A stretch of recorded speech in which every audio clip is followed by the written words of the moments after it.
Ambushes. When you think about them, you picture perfect planning, flawless execution, and the ability to adapt when everything hits the fan. But what happens when those crucial elements are completely missing? That's exactly what we saw in Russia's forest battle strategy in early 2025. I've dug deep into one pivotal moment where a single, failed ambush didn't just go wrong. It spectacularly backfired, turning what should have been a Russian upper hand into a crushing defeat. This disastrous attempt gives us a prime opportunity to really dissect what went wrong. By looking at battlefield reports, satellite imagery, and first-hand accounts, we can see the precise moments where the plan unraveled. What was meant to be a carefully laid trap quickly became a case study in how not to conduct an ambush, with Russian forces making basic mistakes in how they used the terrain and coordinated their units. The result? Ukrainian forces didn't just survive, they turned the tables and won the day. So in this analysis, we're going to walk through it step by step. The initial Russian plan, where it all fell apart during the execution, the chaotic aftermath, and the vital lessons that military planners absolutely need to learn from this. Whether you're a keen student of modern combat, or you're closely following the conflict, understanding this battle shows exactly why even well-equipped armies can face disaster if they ignore the ABCs of ambush tactics. So how did Russia's forest ambush plan even begin? Well, it started with classic tactical thinking: use the terrain to your advantage and bring overwhelming firepower to bear. Looking at captured plans and those battlefield reports, a few key goals shaped their whole approach. First off, Russia was aiming to grab territory and create a buffer zone right along the Somny-Kursk Oblast border. This particular patch of forest, it was strategically gold. It guarded access to vital supply hubs, and would have been a roadblock for any Ukrainian attempts to push towards Russian territory. Military analysts believe the Russian command specifically chose this forest to stop Ukrainian forces from using its natural cover for their own countermoves. But there was more to it. Russian forces also wanted to use this forest as a launchpad for pushing deeper into Ukraine. We've seen documented evidence showing they hoped to get close enough to bring Sumy city within artillery range. The forest offered them the perfect cover to gather troops and get ready for those bigger pushes. Now, who was tasked with this? The main force for the ambush was a specialized battalion tactical group, a BTG. These are Russia's go-to units for operations, needing a bit of flexibility, and they can be beefed up with extra support depending on the mission, seemingly ideal for a tricky ambush in dense forest. This core BTG was made up of elements from the Russian 76th Airborne Division and the 83rd VDV Brigade, and they had electronic warfare specialists backing them up. Intelligence also suggested that around 8,000 to 9,000 new recruits, hired through contracts, were being fed into Russian forces in the region every month. When it came to picking the ambush spot, Russian planners were looking for a few things: high ground for good observation, natural choke points to funnel Ukrainian troops, covered routes to pull back if needed, and crucially, being close to their own pre-positioned artillery. They set themselves up along a ridge, about 30 to 40 feet higher than the road they were targeting, even using an empty concrete irrigation canal as a sort of makeshift trench. On paper, this seemed to follow their doctrine: control the high ground to control the approaches. However, even with all this, I spotted some fundamental mistakes in how they read the terrain. It's like they hadn't learned the lessons from Afghanistan, Chechnya, or even the earlier stages of the war in Ukraine. Their own military journal, Armeyskie Sbornik, had pointed out how these very same weaknesses led to big losses before. So what looked like a solid plan on paper quickly turned into a nightmare when Russian forces actually tried to spring their trap in that forest. A closer look reveals a whole string of critical failures that basically doomed the operation from the get-go.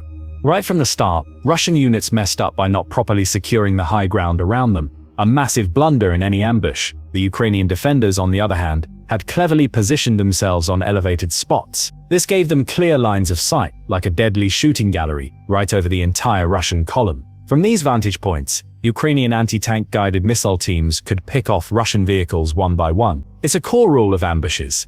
If you don't control the vertical dimension, the high ground, you're setting yourself up for failure.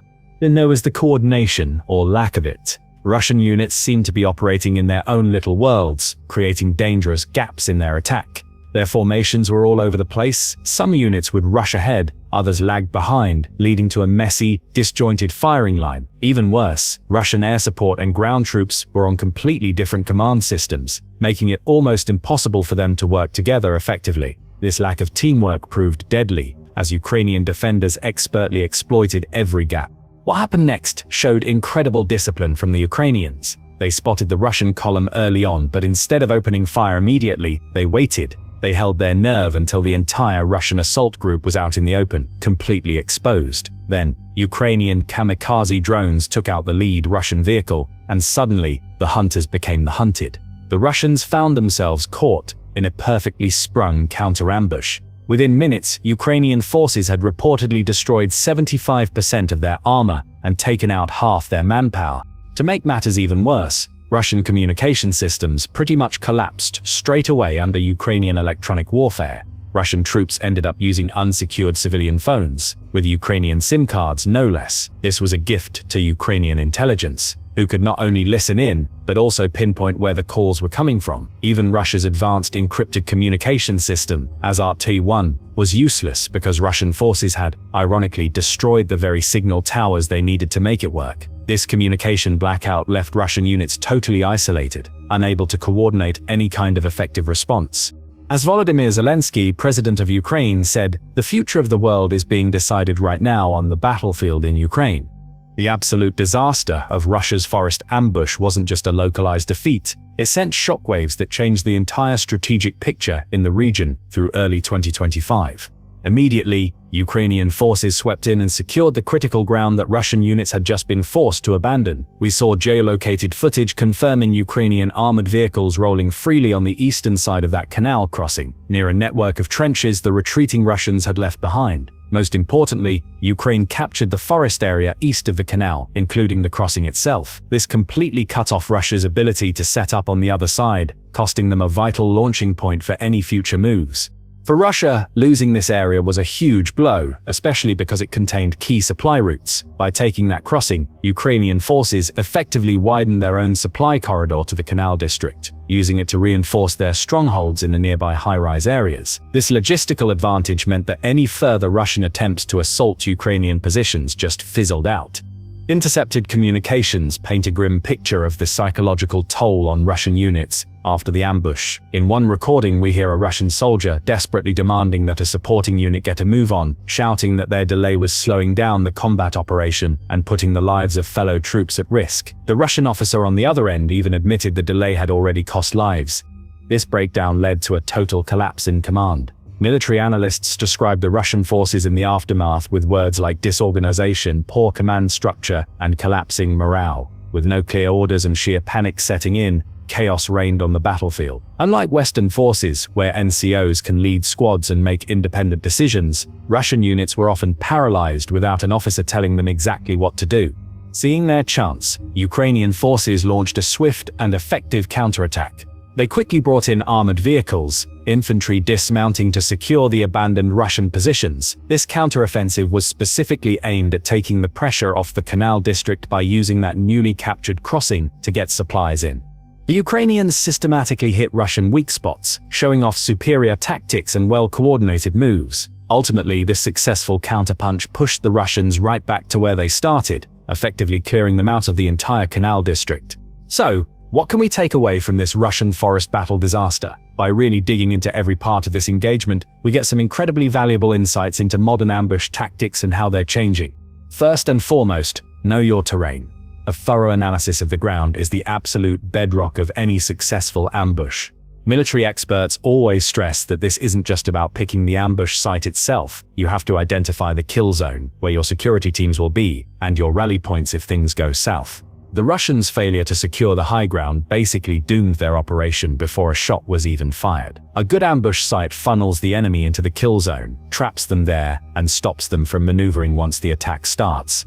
When you're assessing terrain, you need to be thinking about how to maximize your own cover and concealment while getting the best possible lines of fire into that kill zone. The best ambush spots usually have features that naturally channel targets into tight spots, while also providing cover for your own guys. It's about developing what soldiers call an eye for ground, seeing the terrain not just as dirt and trees, but as a series of slopes and angles that either protect you or expose you.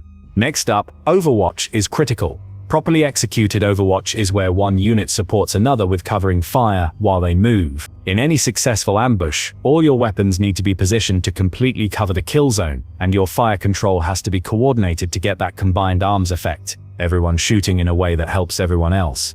We saw how devastating a lack of Overwatch can be back in the 2017 Niger ambush, where 4 US special operators tragically lost their lives. That incident actually pushed USSOCOM to develop armed Overwatch capabilities, because they realized small units often need continuous eyes in the sky and air support to give them that crucial situational awareness and tactical edge. And things are constantly changing. Ambush tactics are evolving fast because of what's happening on the battlefield. We're now seeing Russian forces adapting by using motorcycles and ATVs as standard tactics because they just can't sustain their losses in armored vehicles, trying to move much faster to avoid those deadly Ukrainian drone operators, practicing run, stab, escape tactics with small, highly mobile units. Looking ahead, future ambushes absolutely must take into account new tech, like Ukraine's ambush drones. These things can lurk, hidden in the terrain, waiting for targets to appear, and then strike with explosive payloads. They create this invisible, persistent threat that completely messes with an enemy's ability to move freely. This shift from old-school landmines to smart, autonomous ambush systems is a huge deal, and it demands brand new counter-tactics. Russia's failure in the forest battle is a powerful reminder that even in today's high-tech wars, the fundamentals of tactics are still king. We've seen how a bad read of the terrain, poor unit coordination, and communication breakdowns turned what should have been a Russian advantage into a devastating loss. On the flip side, Ukrainian forces showed us textbook counter-ambush tactics. They stayed disciplined, hit the weak spots, and used their superior battlefield awareness to win. Military tacticians need to drill this home. Successful ambushes demand 3 things: meticulous planning, perfect execution, and the ability to adapt under fire. These basics don't change, no matter how advanced your gear is. The Russians failed on all 3 counts, and they paid a heavy price, with losses that reshaped the entire regional campaign. Sure, technology is changing the face of warfare, but this battle proves that those core tactical principles, they're timeless. Analyzing the terrain properly, having effective overwatch, and ensuring your units can actually coordinate, these are non-negotiable. Drones and electronic warfare add new layers of complexity, but they can't replace solid tactical judgment and disciplined action. Above all, this failed ambush highlights just how unforgiving modern combat is. Small mistakes can snowball incredibly quickly, turning potential wins into total disasters. Future ambush operations will need to strike a balance between those timeless principles and emerging technologies, adapting to the new without forgetting the old. So military planners looking at this case should pay close attention to how seemingly small slip-ups in assessing the terrain and coordinating troops led to a complete operational collapse.